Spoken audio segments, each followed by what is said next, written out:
So let's talk about the outsider test just a little bit, which isn't, I mean, I don't know if you consider it an original in how you presented it, but this is something that goes back to G.K. Chesterton even.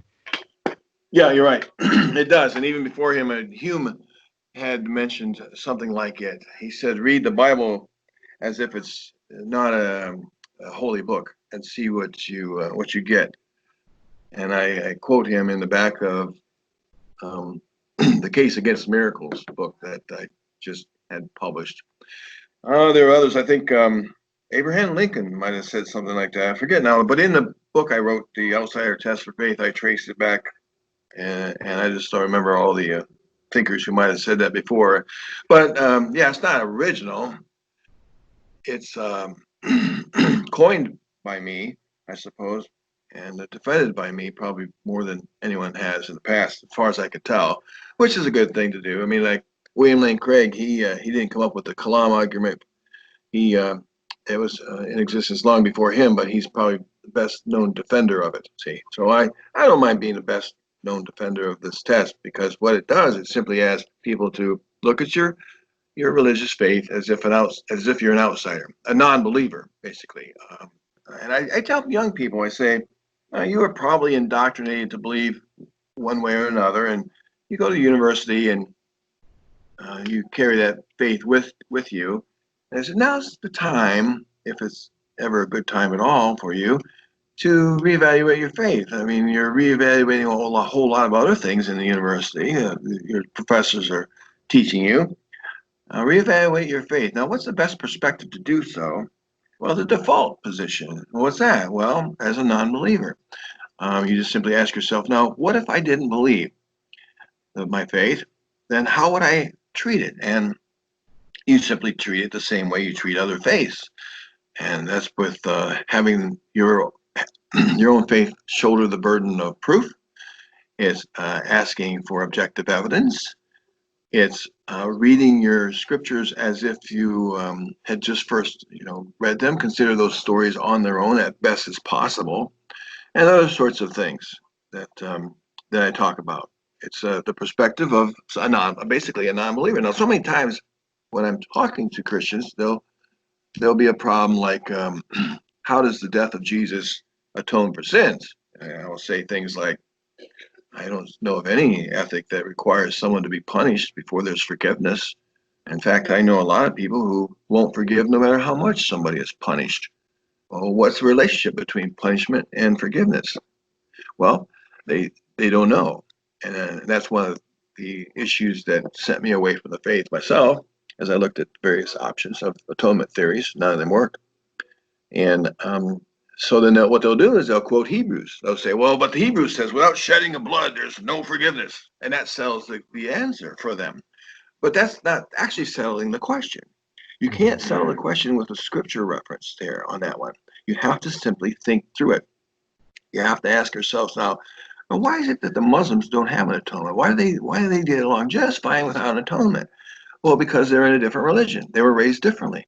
They find the atonement idea bizarre, just as I do, that someone should die. I mean, like, okay, I won't forgive you until I beat up your son. Give me your son, I'm going to beat up your son. Oh, but, it's part of me, whatever. Or I won't forgive you until I beat you up. Well, what the hell is that? So you can't solve a problem by quoting the thing that's under question, that is the Bible. So you look at your Bible, and you ask yourselves, what real evidence is there for the virgin birth? What real evidence is there for the resurrection? And the minimal facts, approach is not all the facts. Trust me. And what we're talking about here are perspectives, and the perspective of an outsider is one of doubt. The perspective is one of skepticism. Well, show me this religion is true, irrespective of how I believe or how I was raised. And that's the outsider perspective. Now, if people can't be convinced of their religion with starting as an outsider, then their God didn't provide enough evidence. You can't fault the outsider test. You can't say, well, you concocted that in order to cause people to leave their faith. I did not. No, this is the main reason why people leave the faith in the first place. All of a sudden, for some reason or another, they start asking questions.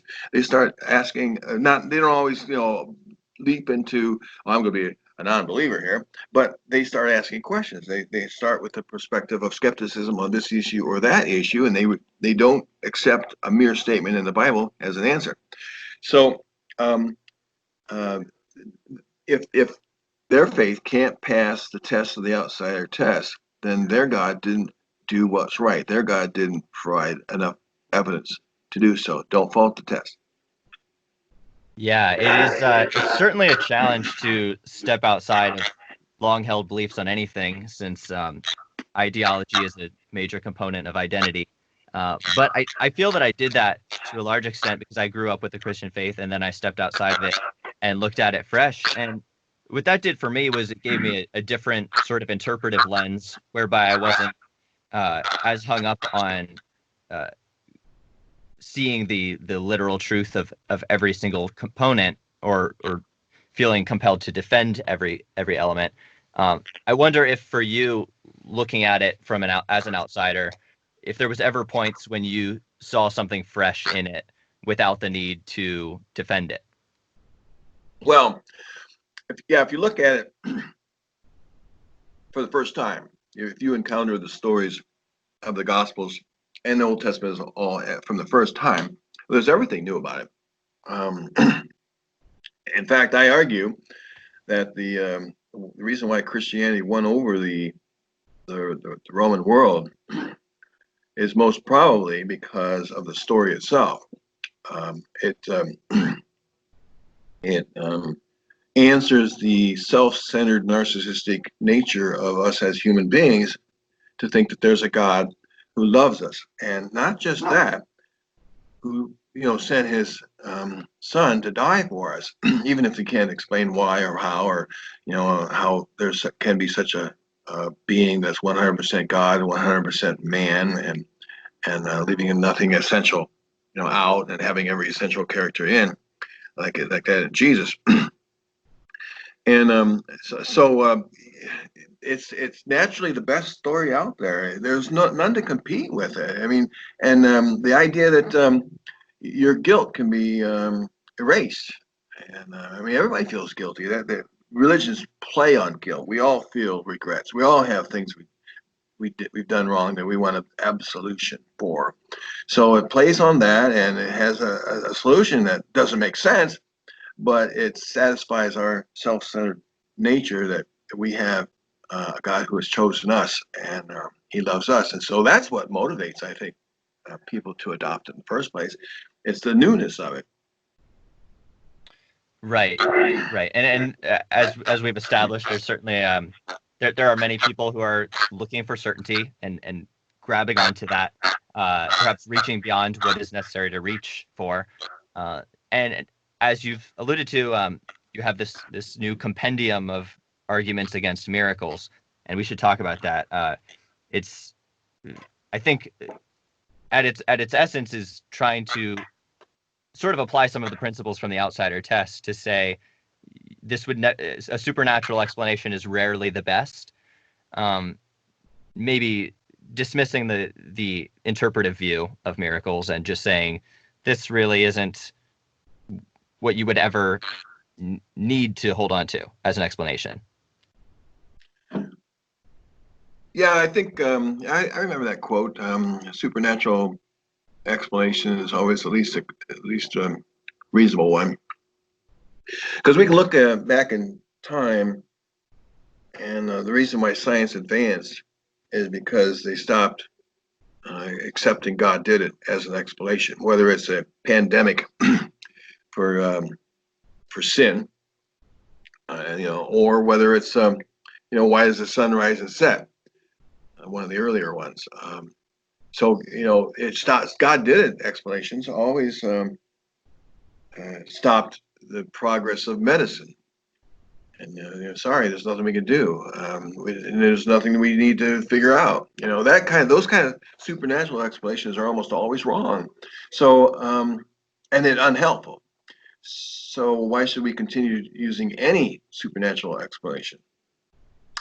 So yeah, that would be a good good phrase to pick out that would explain See, we can't necessarily disprove a miracle. I mean, a miracle could actually have taken place. Just as likely as an alien might have abducted someone. Now, hear me out. Um, Someone who is abducted by an alien, played with, brought back to Earth, he would have his story, but no corroboration. All right, I get it. I get it. So we can't actually disprove that guy didn't have an abduction unless we can prove that the alien spacecraft could never get here from some other planet without. I mean, we would have to explain. One of the things that would be hard to explain is how, if an alien spacecraft came at or near the speed of light, how did they avoid all the specks of dirt in space? Because those specks of dirt would just fly right through a spacecraft, because it's going so fast. Not much less a meteor or a rock. But we'd have to dismiss that. We'd have to explain that away. But other than that, we might not be able to prove miracles wrong, but we can certainly show that supernatural explanations have been wrong. Now, if there's a God who works in those sorts of mysterious ways, then he's undetectable. And an undetectable God is just that, undetectable. He influences nothing. He means nothing. He settles no question, and explanations that depend on him are superfluous. So, what are we supposed to do? Do you give any validity to embracing the possibility of a God who is not interactive in the sense that you imagine he would be, but and I'm placing the attribution of he just semantically, but that there are certain inexplicable aspects of reality like consciousness that do mandate we'll say an extra natural explanation, whether or not we have the interpretive lens for it? Yeah, those kind of explanations have been there from the beginning, and I think if you read God or Godless, I talked about in one chapter that sometimes I don't know is the best answer. I mean, if people had asked before Darwin, why are there different sorts of looking birds or different sorts of beetles, and they would say, well, God created them all as distinct species. That's what happened. And what if someone said, well, I don't know about that? What if someone said, I don't know? So there are kinds of things that merit the I don't know, to the point where we look at the overwhelming results of science, and those I don't knows were solved. I mean, for instance, the start was the stars are not just a little bit above the mountains. No, they're far and away out there, millions and billions of light years away. So someone who would have asked, well, how far are the stars out there? If someone were to say, before they could find out, before they had the tools of science, telescope, whatever, if someone would say, well, I just don't know, I can hear someone say, well, come on, look, this is proof that God exists.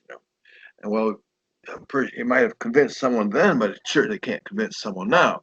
So the fact that we may not be able to explain consciousness, and I'm not an expert in that at all, but a lot of cognitive scientists don't think there's a soul. There's no evidence for it. Especially Julian Mussolini, he wrote a book called The Soul Fallacy. Wrote a chapter for one of my books. There's no evidence for the soul. Now, what else are you going to do? I mean, what else are you going to say? There's no evidence for it, except there's no evidence for it. Now, even though you can't explain consciousness, why don't you start trying? And I'm sure they are. And it might take a while. I mean, just like it was an astounding feat when Charles Darwin, showed evolution. I mean, he had to do a lot of research to figure this out, and you just wait on science. It's the only reasonable alternative to the explanation God did. Is there anything though that you can even describe? Is there truly such an event as can be described in physical terms, but not assigned theoretically a natural explanation, that you wouldn't rule out a supernatural event? Like the default examples tend to be somehow suspending gravity upon a very large object, because that's pretty agreeable. That would be hard, if not impossible, to explain. But it seems like there's like a blurred line between intuition and reasoning on this, where there's just no event you could describe from a natural point of view that then wouldn't by definition be removed from a supernatural explanation. So whether or not I would accept a supernatural explanation. So it seems as if the very use of terms is biased against it. Yeah, I don't know. I prefer Joe Nichols' statements. He wrote the book The Science of Miracles. He's the only full-time paranormal investigator, and he's written a number of books. I heard him do a talk once, and he says, you know what, I don't know whether miracles have taken place, but I investigate them. And so far, most all of them I've solved, as a hoax, or a fan that was blowing, or the wind or whatever. Most of them I've explained, but there's a few I haven't explained. And he says, I don't know. And so I prefer that humble attitude, and I'm going to adopt it. I don't know of any that can't be explained. Well, I might know one or two that I don't know how to explain. I mean, actually, anybody who tells me a story, say, I don't know. I mean, in a way, I don't know. All I have to do is, because I wasn't there. I don't have any. I'm not in China. I'm not in Indonesia to investigate. Someone says, well, someone came back from life, to life, and blah blah blah. But what I do know is from my 65 years of living, that I've never seen one, never been. The ones I've investigated turn out to be false, but most importantly, the ones in the Bible don't merit, belief, and that's my focus. And those are the ones that create the idea that miracles take place in the first place in the theistic religions. And so if those ones, that is the genesis of miracle thinking for most believers, well, theists anyway, comes from the Bible. And if I can say that these Bible miracles had no objective evidence for it, and I can explain some of the others outside the Bible, but not all of them, I can say, well, it's reasonable to suppose they don't happen. Okay, fair enough. Yeah. I think that a posture of I don't know is really kind of the only tenable position to take towards the divine, whether or not you assent to certain language around it, as I do. And to me, it's more of I see it as hope for the needy rather than proof for the otherwise content, though obviously not to suggest that there's contentment in the ongoing search as you look for whatever truth is accessible. And I commend the ongoing search and your efforts to put it into language that the masses can understand. On that note, I want to turn it over to Jonas so he can ask you a question, and then I think we'll be almost ready to close. All right. John, I know you've been in this world for a long time at this point, and you've had a lot of these both conversations and debates. So I just wanted to have you give your perspective to some of our listeners for some of the most productive conversations you feel you've had with both people of faith, but also people of disbelief. Well, I would put this discussion here with you guys up there at the top. I don't feel like we're debating things. I'm asked questions of honest inquiry, and I like that. I've been all too often in scenarios where so many Christians are just afraid to have me on all by myself, so they also have to have somebody. Well, we call Dr. So-and-so to come and help rebut any statements that you make. And I have so much to say to people who have never heard these sorts of things that it's worthwhile and educational just to interview me, just to listen to me. I have one friend who says I won't go online to have an interview if it's a debate, because if I am on a program like that and the Dr. So-and-so rebuts everything I say, well, then that means he gets equal time. And that cuts down the amount of time that I have to educate. And, the listeners got to figure it out for themselves. So this program and this kind of program is best. And that's that's online. But in a personal, conversation, I like an interactive, thing too. I don't want to have a debates in the sense that, okay, who has the most words?